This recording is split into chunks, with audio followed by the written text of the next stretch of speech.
اللهم صل وسلم على سيدنا محمد على رسول الله سيد الأنبياء وخاتم النبيين سيد المرسلين وعلى آله وصحبه أجمعين. Baik tuan-tuan dan puan, sekarang para syahid pada syahid peperangan Bukit Uhud. Yang mana peperangan Bukit Uhud ni yang telah melibatkan 1,000 orang tentera Islam yang turut hadir pada asalnya, pada awalnya. Kemudian dia berhenti di Haji Mata Syaikhan sebelum datang pada lapangan medan peperangan Uhud ni. Daripada 1,000 orang keluarnya 300 orang daripada kaum Yahudi dan kafir Quraisy, juga munafik. Ada juga orang Islam dalam tu tapi dia munafik. Siapa dia? Abdullah bin Ubay bin Salul, kan, ketua segala munafik. Daripada 1,000 hanya 1,000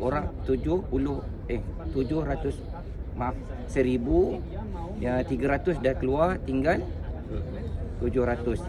50 orang sahabat Rasulullah SAW tempatkan di Bukit Jabal Rumah yang belakang tu ni. Okey, kalau di sini ikutkan tuan-tuan pun, ni lah, ni masjid Sayyidina Hamzah. Kiblat kita ke sana, tapi dia tak menghadap ke sana. Peperangan ni berlaku dia menghadap ke sana. Sebab depan kita, nampak tu Jabal Air, tu nama dia. Jabal Air tu ialah sempadan tanah haram dan tanah halal, yang mana dekat situ kita masuk je. Peperangan tanah haram Madinah dekat dengan Allah SWT yang saya tunjukkan di tempoh hari, iaitu Bir Ali. Kat sana lah, jadi perbatasan yang kita baca doa tu kan, kita masuk sana. Jadi di sanalah juga mana Arab Saudi dia menerima delegasi daripada luar, kan tidak dibenarkan orang yang bukan Muslim, orang non Muslim tak boleh masukkan dalam tanah haram. Jadi mereka akan terima daripada sana saja. Okey, Rasulullah SAW daripada 1,000 tinggal 700, 50 daripadanya berada di atas bukit memanah.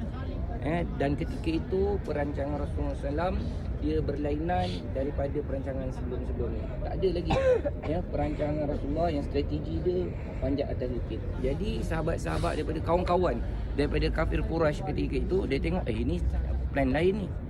Okey, Rasulullah SAW dia perintahkan Zaid bin Harisah dan Talhah bin Ubaidillah. Tengok dah sampai ke belum dia orang. Dia dah utuskan mereka balik. Dia kata Rasulullah SAW mereka sudah siap pun dengan kelengkapan yang dengan harta-harta, kan dia bawa ghanimah waktu tu, harta-harta mereka supaya jadikan umpat untuk kaum muslimin ketika itu. Okey, baik. Kita maklum beberapa fasa perang Uhud ni telah berlaku. Yang pada fasa pertama, tak kala mereka menyerang je kelompok Muslim ketika itu, mereka kalah. Sebab apa? Sebab Rasulullah SAW tempatkan 50 orang. Setiap kali ada orang masuk je, serang dengan panah dekat atas, Jadi mereka kalah ketika itu.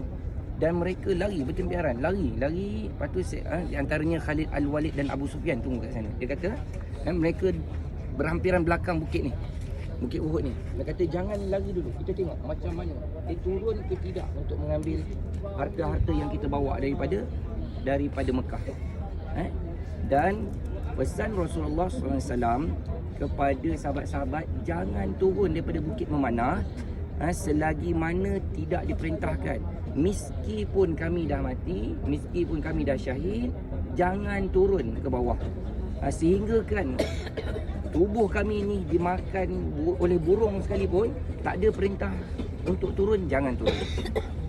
Tapi sahabat-sahabat yang lain turun tak? Turun. Adakah dia melanggar perintah Nabi? Dia tidak melanggar perintah Nabi, tapi dia terlampau gairah. Dan kita dah menang dah dekat Badar. Dia ingat, ini kemenangan bagi kita. Begitu jugalah dengan kita. Kita tak apply lagi Raudhah, tiba-tiba dah dapat, seronok tak rasa? Dah boleh dapat dah. Begitulah keseronokan mereka. Lebih-lebih lagi lah. Sebab waktu tu pun kan Islam baru nak berkembang. Orang Ansar pun, kita mengharapkan orang Ansar sahaja yang membantu.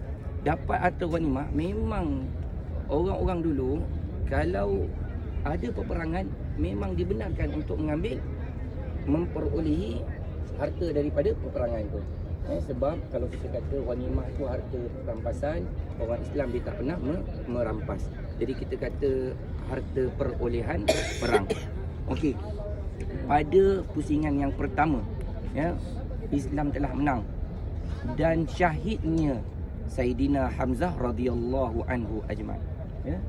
Di masjid itulah dikatakan, yang dikatakan di masjid itulah syahidnya Saidina Hamzah. Saidina Hamzah ni sebab apa orang attack? Memang first kali dia nak bunuh Saidina Hamzah sebab Saidina Hamzah telah membunuh orang besar Mekah ketika peperangan Badar.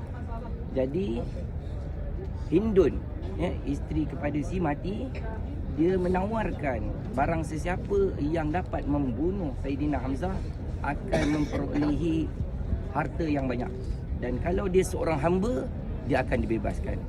Maksud waktu dulu kan orang hamba, memang kita sendiri pun kita ni bukan hamba pun kita nakkan kebebasan, apatah lagi orang yang hamba, dia memang nakkan kebebasan. Tak nak ada orang yang nak suruh dia ke, nak guide dia ke, dia sukakan kebebasan.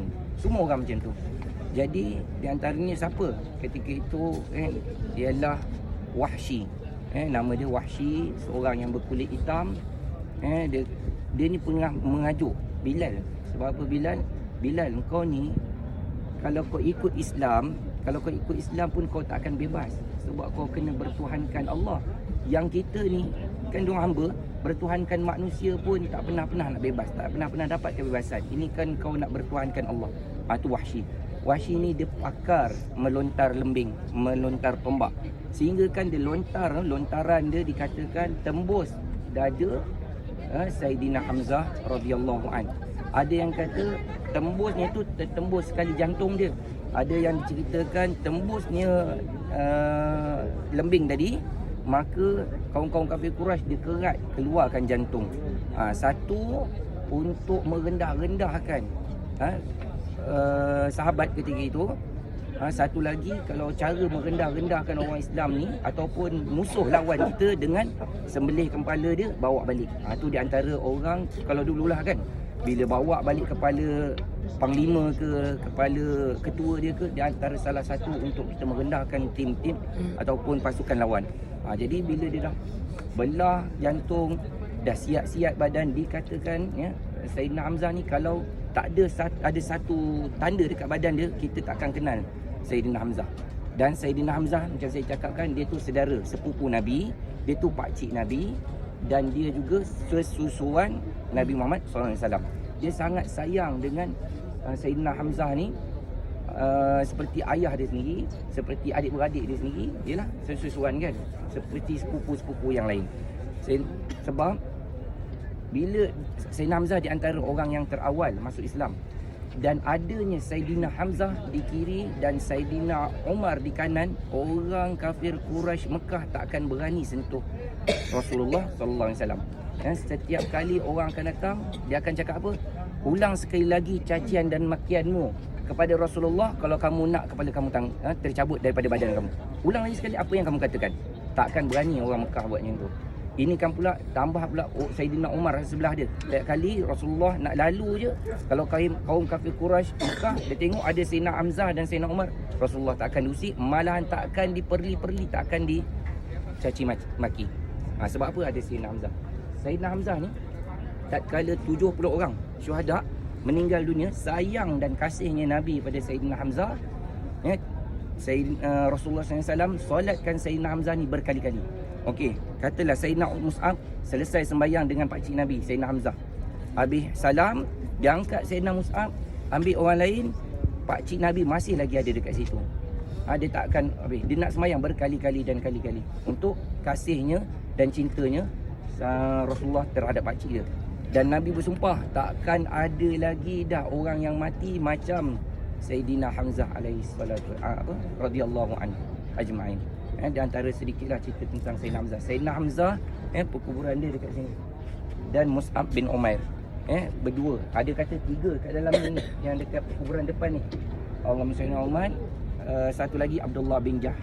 Abdullah bin Jahsh ni hidung dia terbelah. Dia sebelum datang ke sini dia doa, wahai Tuhan, temukan aku musuh yang paling hebat dan yang paling kuat sekali, yang paling jahat sekali, paling zalim sekali. Mana? Biar jumpa dengan aku. Rasulullah larang kalau kita jumpa, kita minta kemudaratan. Okey, kau pandai sihir, try sihir aku. Tak boleh. Tapi sebab apa? Sebab Rasulullah SAW, sahabat tu cakap, kalau terbelahnya anggota daripada badan aku nanti, itulah menjadikan saksi aku yang aku pernah turut serta dalam peperangan Uhud. Dan itulah modal aku nak jumpa dengan Allah Subhanahu Taala. Hidung dia pernah terbelah dalam peristiwa Bukit Uhud ni. Jadi hidung dia itulah ditunjuk dekat Rasulullah nanti, dekat Allah Subhanahu Taala, inilah menjadi saksi yang aku nak masuk syurga. Anggota aku telah tertanggal. Sahabat-sahabat yang lain ada yang tertanggal tangan, ada yang tercabut kaki. Ketika itu pada round yang kedua. Sebab takkan mana-mana Nabi kata, Abdullah bin Jubair, Abdullah bin Jabir, dia kata jangan turun. Tak ingatkah kamu pada pesan Rasulullah SAW? Jangan turun selagi mana perintah tidak diberi. Okey. Jadi ada yang turun, ambil harta-harta tu yang telah diperolehi, bawa. Waktu itulah Khalid Al-Walid serang daripada belakang dengan tentera-tentera yang lain. Dikatakan waktu itulah jadi kucak kacir waktu tu. Dan dikhabarkan ketika itu Rasulullah SAW telah pun wafat. Okey, dalam peperangan, satu ketua, apabila ketua kita, panglima kita telah mati, dia akan menyebabkan kucak kacir. Satu lagi apa dia? Pemegang panji. Siapa pegang panji ketika itu? Mus'ab bin Umair. Mus'ab bin Umair ni kan, dia pegang tangan kanan, pegang tangan kiri dia pedang. Terbelah tangan kanan dia, dia campak pedang dia, dia pegang panji tu sebelah kiri. Terbelah tangan kiri, dia pegang kapit dengan kaki dia, terbelah kaki dia.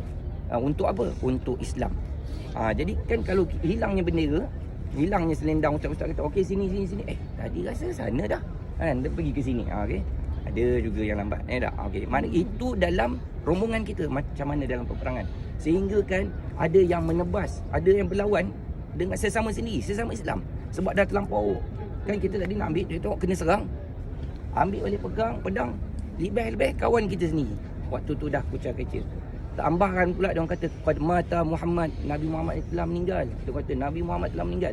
Sebab apa? Sebab pakaian Mus'ab bin Umair ketika itu, baju besi dia, topi besi dia mirip-mirip dengan topi besi dan baju besi Rasulullah sallallahu alaihi wasallam.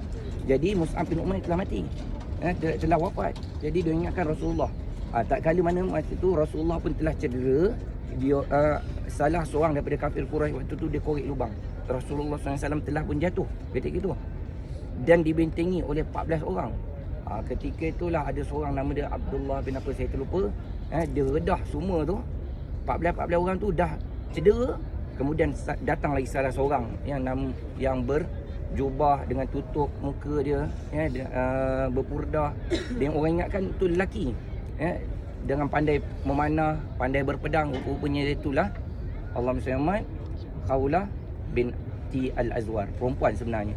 Orang ingatkan ini laki ni, kehebatan dia tu kan. Tengok pandai memanah, boleh berpedang. Waktu sambil-sambil dia nak melambatkan, waktu tengah berperang tu, sempatlah mereka angkat Rasulullah SAW, angkat daripada lubang tu, daripada dia mereka ingat wafat dah sinan Nabi Muhammad SAW, dibawalah ke celahan. Kat mana? Okey, dia ada celah ni. Bukan kat sana. Ada yang hijau sikit tu macam berlumut. Dekat belakang ni Rasulullah SAW dibawa lagi. Dia bawa sembunyikan kat belakang. Kat belakang tu ada satu gua, nama dia Gua Maharis, Gua Wangi. Yang mana waktu tu Rasulullah SAW punya darah dan nak terjatuh. Ya. Tapi Sayyidina Abu Bakar dengan sahabat lain dia tadah tangan Rasulullah SAW. Dia tadah darah Rasulullah SAW. Sebab apa? Kalau menitisnya darah Rasulullah SAW dekat tanah Uhud, di Bukit Uhud ni, jadilah sama dengan peristiwa Taif. Kan sekiranya aku tawarkan kamu nak jatuhkan penduduk Taif ni kan, begitulah juga kalau jatuhnya darah Nabi dekat Bukit Uhud, nescaya Allah akan laknat seluruh orang-orang yang ada dekat situ. Wala'iyahzubillah. Tapi tak jatuh, sahabat-sahabat lain dia tadah darah Rasulullah, dia bawa ke sana. Ketika itulah yang dikatakan Sayyidatina Fatimah tengah pegang sesuatu, tak tahulah air ke perubatan untuk Nabi, terjatuh melihat Rasulullah SAW, ayah dia sebegitu cederanya, nak buat apa? Nak berperang. Dia kata tak sangka sampai ayah dia jadi macam tu. Tu yang dia tanya, ada tak peristiwa yang lebih dahsyat lagi daripada ni ada ketika di Taif. Rasulullah SAW berdarahnya sampai mengalir dekat kaki dia, bertakung dalam capal dia. Dekat sanalah Rasulullah SAW bawa lagi. Kemudian dekat sanalah bergaduhnya mulut antara Sayyidina Umar dengan Abu Sufyan. Kat sana kita tak dapat masuk dengan bas. Kalau tidak nak juga tunjuk, sekurang-kurangnya tak dapat pergi, dapat juga tunjuk dengan bas. Tapi itu memang kena buat ziarah lain, ziarah yang kita akan naik coaster lah. Okey, baik tuan-tuan dan puan, kat sini ada 3 saya kata tadi. Sayyidina Umar, Sayyidina Hamzah radhiyallahu an, kemudian adanya Mus'ab bin Umair, dan satu lagi Allahumma salli ala Muhammad, Abdullah bin Jahsh. Lagi baki mana 67. Dikatakan dekat dalam ni, yang ada border tu kan, ada di apa? Binaan tu, batu tu dekat dalam tu lah. Hebatnya para syahid ni, orang-orang yang syahid, orang yang meninggal mati syahid ni, darah mereka sehingga kini daripada 1444 tahun dahulu, kita boleh katakan masih fresh lagi darah orang yang mati syahid. Kita kalau terpotong tengah motong sayur, motong ikan kan, darah kita kalau lambat sikit kering kan. Tapi darah syuhada ni sentiasa mengalir. Itu di antara orang yang hebat. Kemudian bauan badan dia, kalau ikut Habib Zin, kalau dululah saya pun tak sempat ikut, tapi sahabat-sahabat mutaif yang lain, dia akan bawa ke pintu ujung sana. Kat pintu ujung sana, kalau dalam keadaan tenang kan, dia akan bau satu bau kasturi. Kadang-kadang siapa yang dapatlah bau. Ada bau kasturi. Kadang-kadang sebelah masjid sana, kalau kita lalu je, kadang-kadang je dapat bau kasturi tu. Dikatakan bauan tu daripada baunya darah syuhada Uhud ketika ini. Maknanya orang-orang yang mati syahid, bauan jenazah dia tak akan busuk, malahan wangi semerbak kasturi. Kita mohonlah pada Allah SWT, ada Allah titipkan pada kita mati syahid. Di antaranya kalau kita tak dapat mati syahid, kan syahid ada syahid dunia, ada syahid akhirat. Ada syahid dunia saja tak dapat syahid akhirat, ada syahid akhirat saja tak dapat syahid dunia.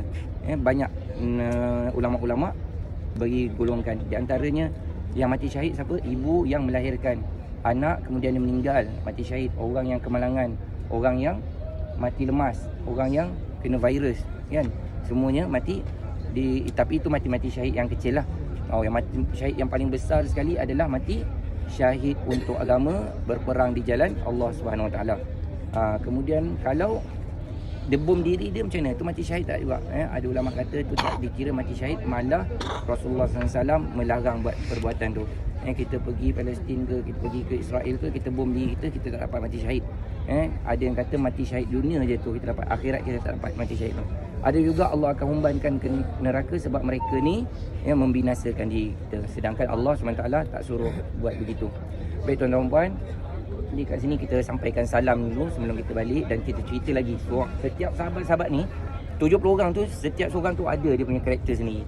Jadi mudah-mudahan lah kita tak dapat, kita ada anak-anak, cucu cicit kita, saudara mara kita yang mati syahid, yang dapat membantu kita sekiranya kita tak dapat ataupun lambat masuk ke syurga, atas sebab mereka mati syahid tu, dia dapat tarik kita ke dalam syurga dengan mudah. Orang yang mati syahid, dia akan masuk ke dalam syurga tanpa hisap dan tanpa batas, tanpa azab. Masuk dalam kubur tak ada hisap, dia dah duduk dekat satu pekarangan Raudhah min Riyadil Jannah. Dia duduk relax, nak tunggu nak masuk syurga je lagi. Kalau kita nak terbang masuk business class tu, kita tinggal tunggu dekat lounge apa ke kita ni, kan? Orang Rembau kata lounge, tak tahulah. Mudah-mudahan kita pula dikurniakan begitulah nikmatnya. Amin ya rabbal alamin. Baik, dengan lafaz Assalamualaikum. Assalamualaikum. Ya ahlul syuhada, Uhud. Assalamualaikum. Assalamualaikum. Ya Sayyidina Hamzah. Ya Sayyidina Hamzah. Radhiyallahu anhu. Radhiyallahu anhu. Ya Assalamualaikum. Assalamualaikum. Ya Asadullah. Ya Asadullah. Assalamualaikum. Assalamualaikum. Ya Ammu Rasulullah. Ya Ammu Rasulullah. Assalamualaikum. Assalamualaikum. Ya Ahlad Diyar.